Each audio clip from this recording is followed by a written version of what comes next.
There's a kind of tiredness that pillows can't cure. You close your eyes for 8 solid hours, maybe more, and still, you wake up feeling heavy. But it's not your body that's carrying the weight. It's something deeper, something quiet, and it clings to you like invisible luggage you never agreed to pack. People ask, "What's wrong?" And the truth sits on your tongue like a ghost. You don't know, because nothing big shattered you. No dramatic moment, no catastrophic breakdown. Instead, it was tiny things. 1,000 small cuts you never noticed until you couldn't stop the bleeding. Little disappointments, unspoken fears, moments where you forced a smile because it was easier than explaining the ache. This kind of exhaustion isn't loud. It doesn't scream. It just drains you slowly, quietly, until even your own thoughts start to feel heavy. And that's the part no one sees. On the outside, you look fine, functional, responsible, present. But inside, you feel like you're fading around the edges. Because this isn't physical tiredness. It's emotional depletion, a place where your soul whispers, "I've been carrying too much for too long." And here's the haunting truth. People who feel this way don't necessarily want to vanish. They just want the noise to stop. The expectations, the comparisons, the endless pretending. But that's only the beginning.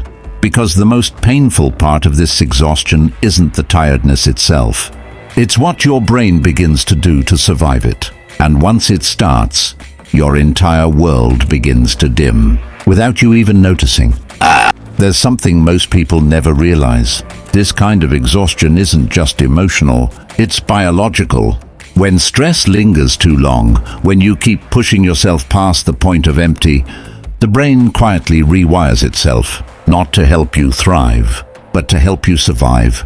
Your mind starts filtering every experience through fatigue, like someone dimmed the brightness on your life without asking. The reward system that once sparked joy, it slows down. Dopamine doesn't rise the way it used to. Things you once loved, music, laughter, hobbies, they no longer light you up, not because you changed, but because your brain learned to conserve energy. Motivation doesn't fade overnight. It flickers like a candle trying to stay alive in the wind. And even when you want to care, you can't summon the spark. So when someone sighs, "I'm just tired," it's not laziness, it's not lack of discipline, it's the mind whispering, "I'm running on fumes, and I have nothing left to burn." What's heartbreaking is how well people hide this. They wake up, they go to work, they smile, they do what needs to be done. But inside, it feels like someone pressed mute on their entire emotional world. Joy becomes a language they once spoke fluently, but now struggle to remember. And the worst part? They blame themselves for it, as if exhaustion were a personal failure, instead of a human response to too much pain, too little rest, and years of pretending everything was fine. But something else begins to happen here, something most people misunderstand. And that misunderstanding can push a tired soul even deeper into silence. Because the next stage of emotional exhaustion isn't shutting down, it's withdrawing. Not to escape others, but to protect yourself from a world that suddenly feels too loud to inhabit. And that shift changes everything. Here's the part almost no one talks about. People who reach this level of exhaustion don't pull away because they've stopped caring. They pull away because their nervous system can't afford one more demand. Not even the tiny emotional weight of small talk. It's not rejection, it's self-preservation. Suddenly, conversations feel like uphill climbs. Replies take effort.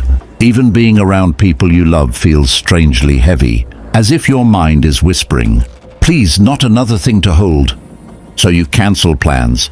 You sit quietly in rooms where you used to shine. You answer messages later or not at all, not because you don't want connection, but because your emotional energy has been stretched so thin that even kindness feels overwhelming. For some, isolation becomes a kind of shelter, a temporary storm bunker from a world that keeps demanding more than they have to give. The silence feels empty, but at least it doesn't hurt. And here's what most people misunderstand. This isn't giving up. This isn't quitting life. This is your soul saying, "I need space to breathe." I need a moment where nothing is expected of me. But emotional withdrawal has a cost. When you're too tired to feel, life begins to blur. Music loses its impact. Time feels thick and slow. Colors fade into softer shades of nothing. You begin to wonder silently, when did living start feeling like surviving? But beneath all this quiet, a deeper exhaustion is building, one that doesn't just touch your emotions, but your sense of meaning itself. Because the next stage isn't about energy or emotion. It's about purpose. And when meaning begins to fade, a person doesn't just feel tired, they start questioning the entire rhythm of their existence. There comes a moment in emotional exhaustion that feels different from ordinary tiredness. It's quieter, heavier, and far more unsettling. It's when the question beneath all the noise finally rises to the surface. What's the point of all this? Not in a hopeless, destructive way, but in a deeply human way. A way that signals your soul has grown weary of living on autopilot. You wake up, go through the motions, check boxes, fulfill responsibilities, but inside, everything feels strangely hollow, like you're watching your own life from just a few inches outside your body. This is what psychologists sometimes call meaning fatigue, the slow erosion of purpose.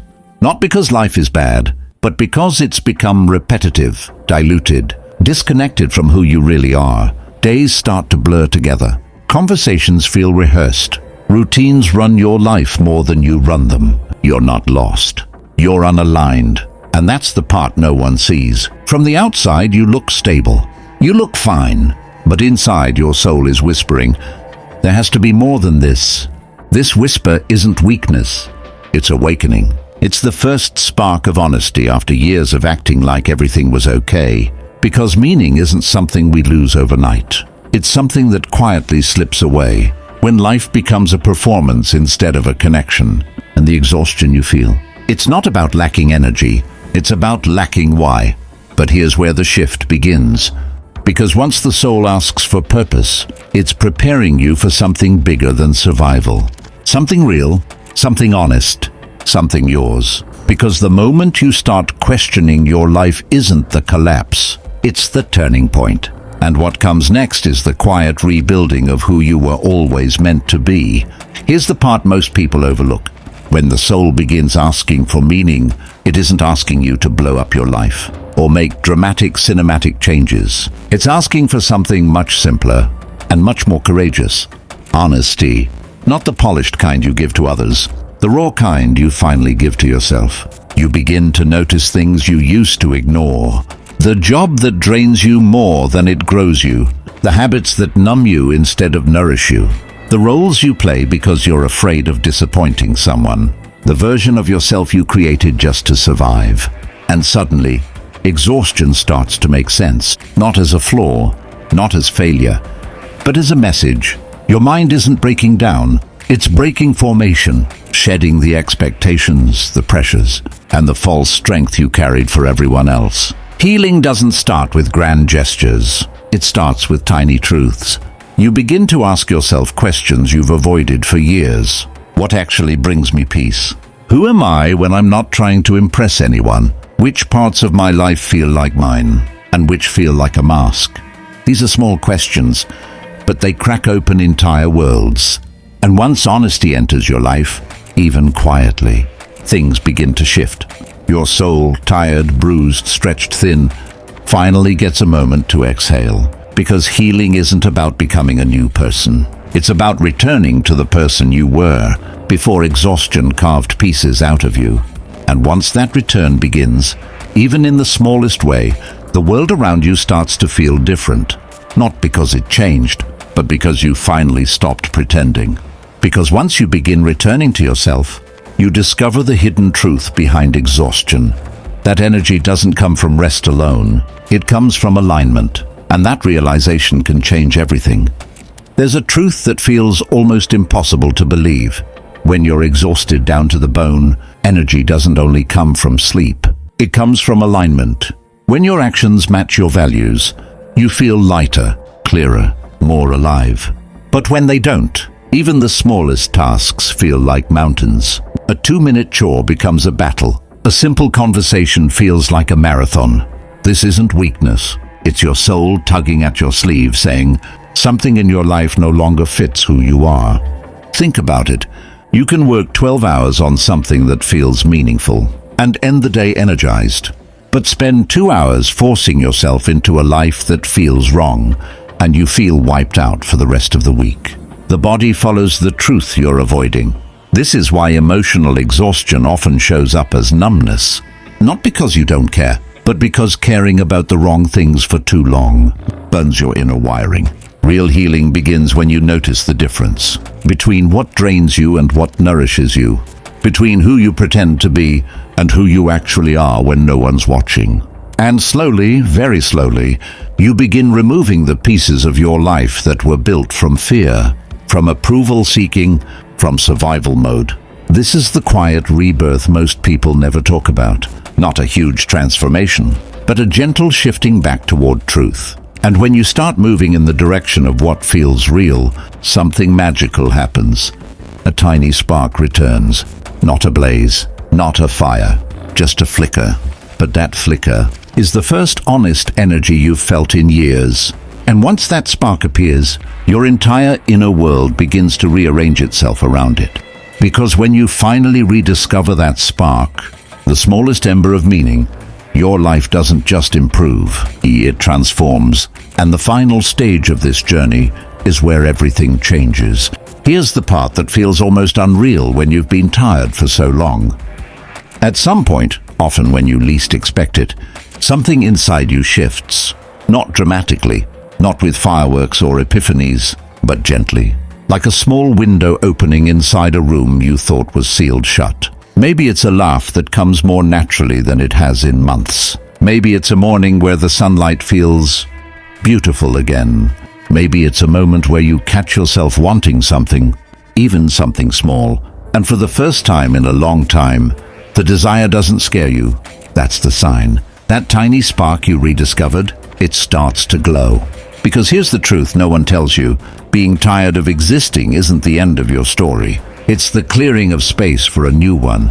Emotional exhaustion strips away the noise, the expectations, the masks, the roles you were never meant to carry. It leaves you with only what's real. And from that honesty, a different kind of strength begins to form. A quiet strength, a grounded strength, a strength built not on pretending you're okay, but on finally admitting when you're not. And once you reach that place of authenticity, life begins not from force, but from alignment. You start choosing things because they nourish you, not because they impress anyone. You start setting boundaries not out of anger, but out of self-respect. You start listening to your needs with the same tenderness you've always given everyone else. Slowly, gently, the world becomes color again. And you realize something profound. You never needed to become a new person. You just needed to come home to yourself. So if you're here, if you're tired, numb, overwhelmed, or lost, remember this. Your exhaustion is not a failure. It's a compass. It's pointing you toward a life that's softer, truer, and finally aligned with who you are.